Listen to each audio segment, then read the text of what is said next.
On August 29, 1970, Police Commissioner Rizzo staged multiple raids on Panther offices around the city. Panther members were stripped in the street.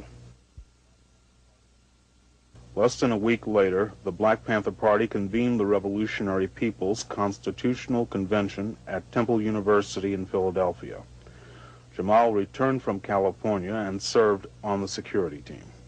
Jamal's Panther activity did not go unnoticed by government authorities. In my case, where you have the police who moved against me since a youth because of my Black Panther history and before, with no criminal background, the political nature is clearly evident. He was named in a House of Representatives committee report on internal security. The government bided its time. They sent letters, smut letters, from husbands to wives, you know? They sent letters to employers, you know, stigmatizing people. They sent letters from one radical organization to another radical organization to try to incite violence between those two organizations. In fact, in the Black Panther Party out in LA in 1973, I think it was, in 1969, I believe, was a brother named Bunchy Carter who was killed because of a conflict with the US organization, because there were letters going between the organizations that were not authored by Panthers. They were authored by FBI agents in some dark office in California to incite hatred and division between radical groups. In the end, the Black Panther Party was destroyed by both police terror from without and a murderous internal factionalism inflamed by COINTELPRO provocations. During the next 10 years, Jamal wrote and broadcast. His voice was heard on the National Black Network and many Philadelphia radio stations. His work was guided by the, quote, principle that we are oppressed black human beings first. He was elected president of the Philadelphia chapter of the Association of Black Journalists at age 26 in November 1980.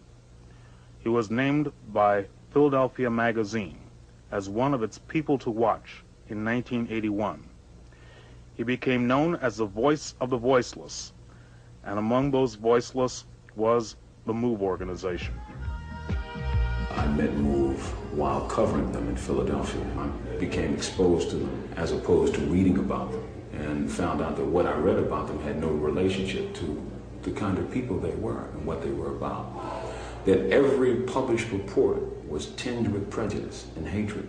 MOVE members have been active and above ground in Philadelphia since 1973. They've been through every jail in Philadelphia. They've been beaten in every police district all over Philadelphia for standing up for their belief to defend life. The police will be in there to drag them out by the backs of their necks. There will be a confrontation this time. There will be no barricades. I don't know. It's up to them whether they... No barricades, Mike. They're going to be taken by force if they resist. No question about that. Children or not. In 1978, Frank Rizzo escalated the war on the MOVE organization. The MOVE commune in Philadelphia's Powelton Village was razed by police bulldozers. An army of police fired untold rounds into the house despite the presence of children.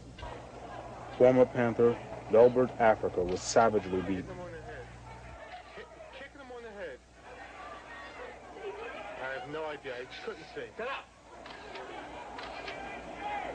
Cops, you're making a mistake doing that. Work your ass, they are. During the police crossfire, one cop was killed.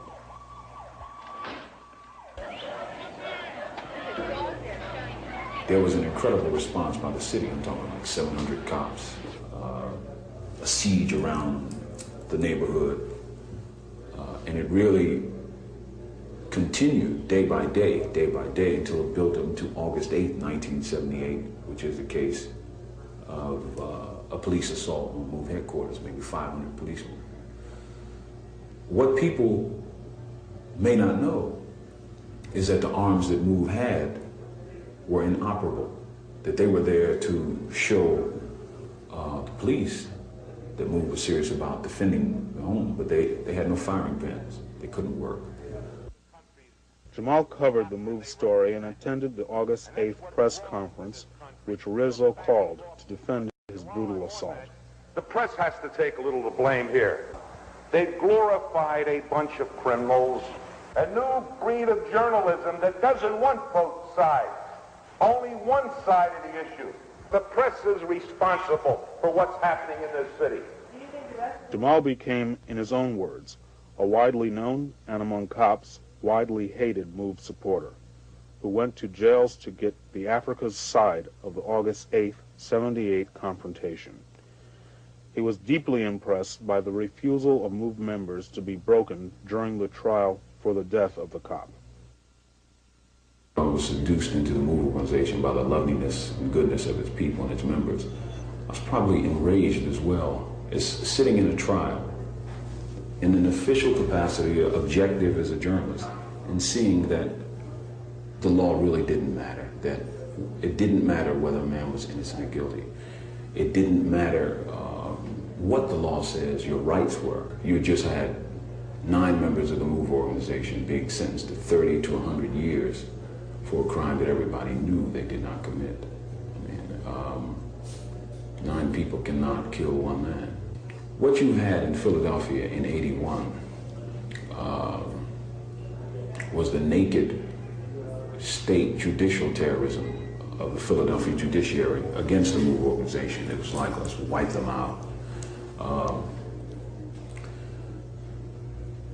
It's impossible for me to say what my feelings were in that time. Sitting in a courtroom, seeing that kind of naked injustice, it rankled me to the core. In 1985, the state's vendetta against MOVE culminated in Mayor Wilson Good's bombing of the Osage Avenue house, which left 11, including 5 children, dead.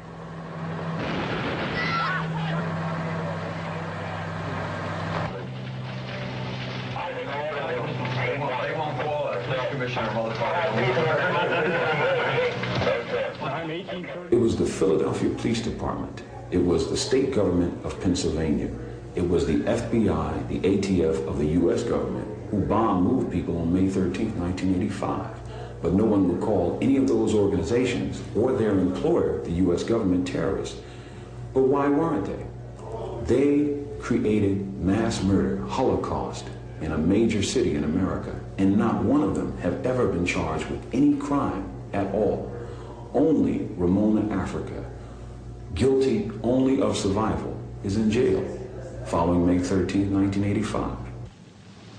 Because he was an outspoken partisan of the oppressed and defender of the MOVE organization, at age 26, Jamal was well known throughout the city. On December 9, 1981, he was accused of the killing of a cop on the streets of Philadelphia. Jamal saw a cop beat his brother, who had been stopped for an alleged traffic violation. Jamal rushed in, taking a near-fatal bullet in the stomach. When the smoke cleared, the cop was dead. Jamal was sitting on a curb, bleeding profusely.